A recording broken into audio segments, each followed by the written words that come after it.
All right, okay. Shabbat shalom, Shabbat shalom, Shabbat shalom. Peace and love to all you guys out there. Just hoping to do a nice, quick little video. Um, I just, just sharing something I've been meditating on, and I hope it blesses you guys. And I pray it strengthens you, and I pray it gives more understanding. And so, I'm going to go into order versus chaos. Um, nothing too deep, but it may go deep. Who knows? You know what I mean? Um, I'm gonna start in Deuteronomy verse 30. So Deuteronomy chapter 30, verse 19. And I like this verse a lot. I like this one a lot. Oops. Deuteronomy 30, verse 13. So verse 19. All right. I'll start verse 18, man. That I denounce unto you this day that ye shall surely perish, and that ye shall not prolong your days upon the land, whither thou pass over the Jordan to go to possess it. I call heaven and earth to record this day against you, right? That I have set before you life and death, the two choices that we get to live by. The two choices that we get to live by. The two choices that we get to choose. There's only two choices, which is why I don't really prescribe the whole free will doctrine or understanding, because free will on its own doesn't make any sense. When people ask, how come some people are doing this in the world? How come some people are doing that in the world? How come certain murder or certain bad things happen? I should say evil things happen. Thing is that you get to choose. That is the benevolence of God. You get to choose what do you want to live in, right? Do you want to live in life or do you want to live in death? And then another contrast here, blessing and cursing. Therefore, choose life that both you and your seed may live. And we have a chance to do this. We are given the opportunity to choose life. Why not choose life? Even in the next book, right? Going into the promised land, Joshua 24:15. And if it seem evil unto you to serve Yahweh or to serve the Lord, which a lot of people do believe it's evil to serve the Lord, right? To serve Christ, right? Who Yahweh has sent, right? Who he sent to the whole world, right? For God so loved the world that he sent his only begotten Son. We have a chance to choose him and to follow him in his ways. To what? To live in life, because he came to bring life and life abundantly. Right, and life. I think it's such a simple thing to do. There's so much simplicity in life or in Christ. I gotta say something, man. It's magnificent. I keep telling this to my brother that I speak to. Man, it is magnificent how this book is structured, man. This book is structured so magnificently beautiful, that there's no way you cannot, if you truly seek the Lord with your whole life, you're truly seeking his face, as mentioned in James 4:8. The amount of revelations or visions or communication. And the best part is that this has access. Everyone has access to this. Everybody has access to this. Um, you know, but the best part about it is that he doesn't force anybody. You get to choose, right? So if it seemed evil unto you this day, right? That's what he says. If it seemed evil unto you to serve Yahweh, choose you this day whom you will serve, right? So you get to choose, right? Whether the gods which your fathers served that were on the other side of the flood, or the gods of the Amorites, in whose land ye dwell. But as for me and my house, we will serve Yahweh. And that's who I'm going to serve. I'm going to serve Yahweh, who sent his only begotten Son to give us life everlasting and life abundantly, right? Choose this day. And the thing is that it's simple order. It's simple, right? And this is a battle that we're dealing with right now, right? Following the fruit of the Spirit. following the Spirit, being in the Spirit is simple. It's very simple to be in the Spirit. A lot of things get complicated. A lot of things get confused along the way. This is the battle that we're struggling with. Even the words you choose to live by, the words that you choose to come out of your mouth. I mean, again, once again, I say this: the beautiful structure of these scriptures is utterly amazing. Proverbs 18:21: Death and life are in the power of the tongue. So you get to choose. So if you get to choose, so let me get this straight, right? You get to choose death. You get to choose life. See, the benevolence of the Father. You get to choose which one you want.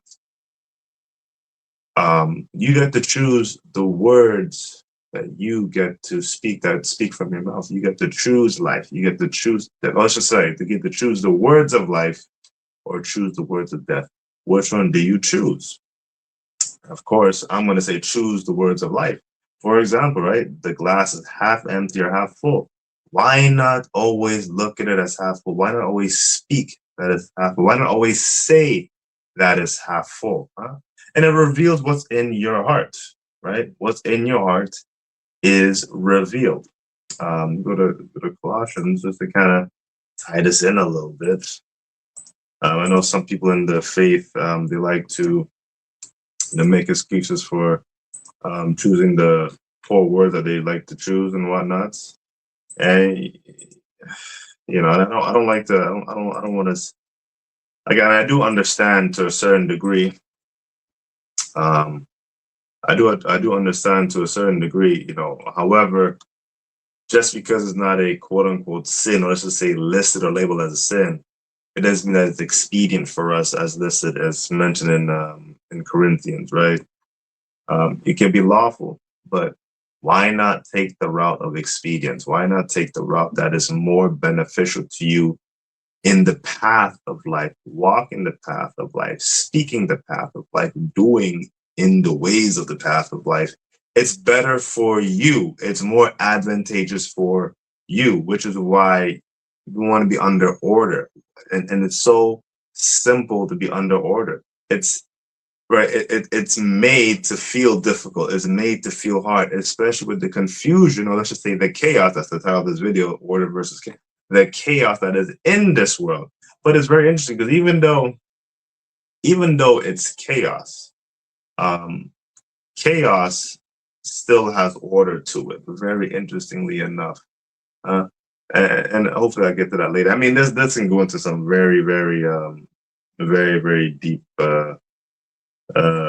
Rabbit holes, if you want to say, but Colossians 4:6. All right. Let your speech always be with grace, seasoned with salt, that ye may know how you ought to answer every man.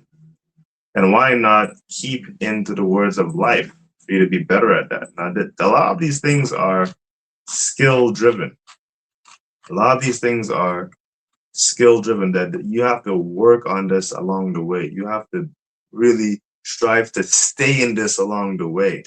And no easier way than to put all your strength and trust in the Most High, and believe that how He has engineered it, how He has structured it. Believe how He has structured it for you to reach the destination, for you to accomplish the result. We go to Matthew 12, right? Just to kind of bring it home with the speech, right? Matthew 12, verse 36, 37. And this is the Messiah speaking. This is who God raised up from amongst His brethren, right? You will listen. But look how simple this is. Look how simple this is. So Deuteronomy 18, verse 15 to 18.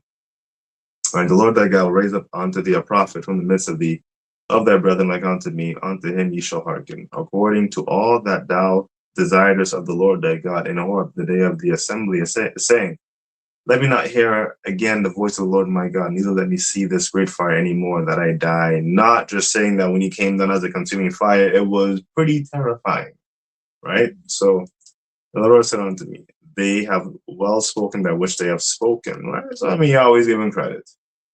And He says, I'll raise them a prophet from among their brethren like unto thee, and I'll put my words in his mouth. The words of what? Life. Hey, now come on now.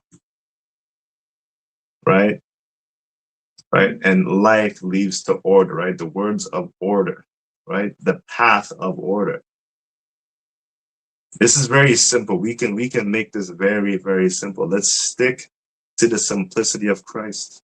I'm gonna get there too. So I'll raise him up a prophet from among their brethren, like unto thee, and I'll put my words in his mouth, and he shall speak unto them that all that I shall command him. And let's go back to Matthew 12, verse 36 to 37. But I say unto you that every idle word that men shall speak, they shall give account thereof in the day of judgment. For by thy words thou shalt be justified, and by thy word thou shalt be condemned. So why would you want to be condemned by the words of death? Why do you allow death to come out of your heart? Why do you allow the abundance of your heart to be death and not life? Stay in order. Order versus chaos. You don't allow anyone to get you off the path. Like everything, like order speaks to a lot of the engineering, the design, the laws, right? These things cannot be changed. They're all there, right? You have to be tricked into this. Let's just say your minds have to be corrupted into this. This is where chaos and confusion come in. Let me just head to 2 Corinthians 11, just to kind of hit on that point. And hopefully this is blessing you guys, man. So, man, these are such good messages, man. But this is just meditation, and hopefully y'all are meditating on the Word of God. You know what? Like, let's just go to Joshua chapter 1, verse 8 for a second.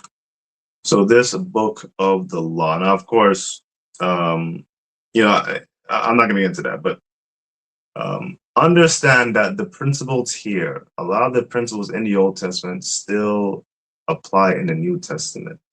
But just like how, God rose up Jesus Christ, and then you do what he does, you do what he tells you to do.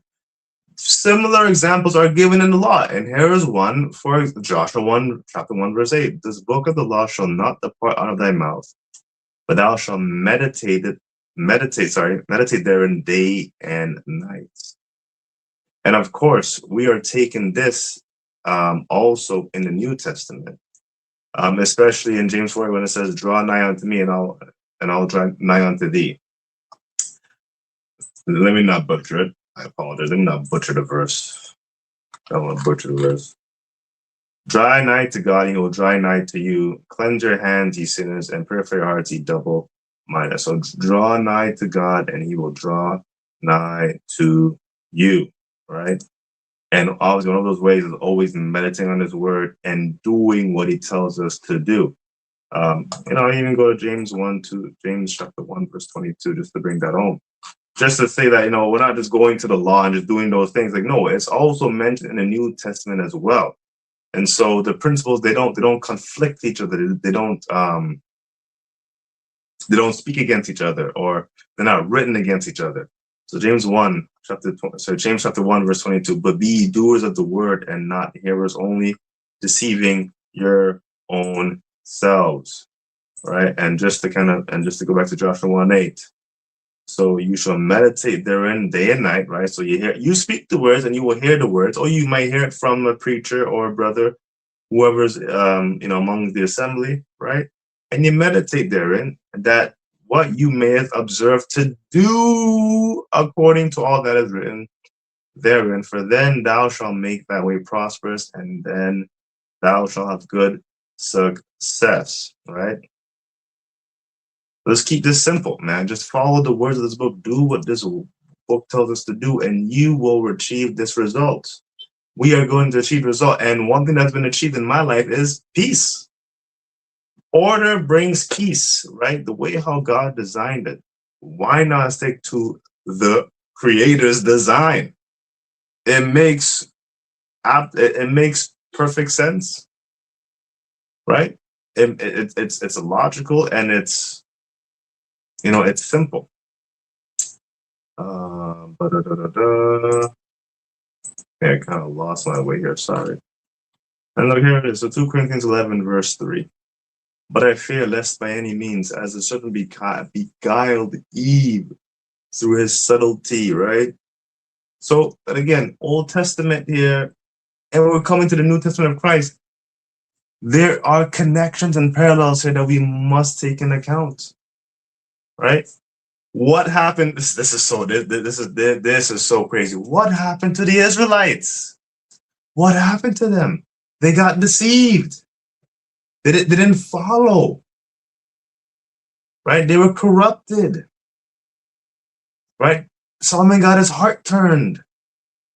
You see how it all happens? It makes sense. It was all all these things that got them away from God or kind of strayed away from God. Right? It was from the subtlety of certain things, right? The lust of the flesh, the pride of life. It's all there. It's all there. The chaos, just wanting to disrupt the order. Right? You must be aware of this. Right? We need to be aware of this. And again, it's so beautifully well put. We have the script. It's so beautifully well put. Gives you such a nice battle plan to prepare against confusion and chaos. And so let's go on here, right? Beguiled Eve through his subtlety, so your minds should be corrupted from the simplicity that is in Christ. And who is Christ? Just to finish us off, right? Jesus said unto him, I am the way, the truth, and the life. No man cometh unto the Father but by me. Right? The simplicity of the way is corrupted. The simplicity of the truth is corrupted. The simplicity of life is corrupted through the subtlety. Through the subtlety. Through the subtlety. Right? And what is the simplest way to battle against that? Just do the words that Jesus told us to do. Oh, so I went to the wrong one. Luke chapter 6. This is Luke 6:46. And why call ye me Lord, Lord? Christ speaking here, and do not the things which I say. Do not the things which I say. The simplicity of Christ. He says it, do it. And watch the wisdom that comes forth from it. Verse 47, whosoever cometh to me and heard my sayings and doeth them, I will show you to whom he is like. He is like a man which built an house and dig deep and laid the foundation on a rock. And when the flood arose, the stream beat vehemently upon that house and could not shake it, for it was founded upon a rock. And once you're able to find that, let's just say not find, but once you're able to build that foundation on Christ, it will always be stable. It can never be shaken. It will not be shaken. That's one of the biggest things I've seen in this faith. People are joining these groups and then they got hurt by the groups, and and again, because they're not reading the book or not understanding the book or not putting it in their hearts, they get shaken. Then they're not at peace. They're not in the truth, and the group is slandering them or saying all kind of names about them, and now they fell away. They don't believe in Jesus anymore, and the chaos comes and the confusion comes, and what happens? The storm, right? It comes and destroys this house because it was not founded upon the rock. The rock, chaos, confusion, destroying order and structure, and that structure is weak, right? And things are everyone can be built on this foundation. And it's so simple. Like it's so simple. It's just read your book, but seek. I mean, is there gonna be some long suffering? Is there gonna be some suffering and defrauding? And it's going to happen.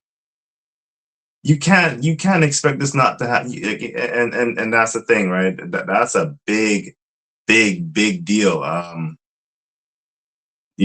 Man, there's so many places to go, because even in Psalms, and it's talking about Yahweh's mercy endureth forever, his truth endureth forever, right? And everything can be tested. Right? He's always the pillar. He's always the center. Everything can be tested through absolute, undeniable stable truth. Because anyone can say things, but once you can test it against that, once you bring it to Christ, the truth, let's see how it stands, right? Let's see how it stands, right? There's the reason why I've used it to Peter that here I'll build my church and the gates of Hades will not stand against it. And hell and chaos don't have no foundation. They don't have no structure, right? You can like it's man. I tell you, I can go to so many things, but there's a reason why in Deuteronomy and then Leviticus 26 and Deuteronomy 28, right? If you obey the Lord, he says 5 will chase 100, right? 2 will chase 1,000, 10 will chase 10,000. Sorry, 1 will chase 1,000, 2 will chase 10,000, right? And so, and those and the 2 passages I'm talking about, the one specifically in Leviticus 26, and the other one's specifically in Deuteronomy 28, I believe. Or is it Deuteronomy 28? Or sorry, I think it's Deuteronomy 32, verse 30. And again, but that's when you're being as one, like when you're in order and in a structure that is in a foundation that is unbreakable, right? You would have the power to do that, right? The best way I would like to liken it onto, if I can liken it onto the 300 Spartans taking on the Persians, right? Right, they had a battle plan and they stuck as one unit, overcoming a massive army, right? Right. One had more order to their structure versus the other one who had chaos, right? And it's just an example, it's just an analogy, just comparing it. But understand is that once you have order, no wind can come and destroy your house. Nothing like that. No amount of confusion can come and throw you off your path. No amount of attacks can defeat you, right? Man, so, but I pray this was a blessing for you guys. I pray you can really take this with you and truly meditate on it, and also read the words carefully. Go into more of the words. Meditate on the words of Christ. Meditate on the words of Yahweh, right? And really make it a part of your life, right? Really, really live it. Really do it, and make it a part of your life. Other than that, this is your brother Michael. Leave a comment, like the video, leave a comment if you agree or if you disagree. Leave a comment if somebody needs to hear this, which I believe they do. If they need to hear this, share it with them. With that being said, Shabbat Shalom, and I'll see you guys next time.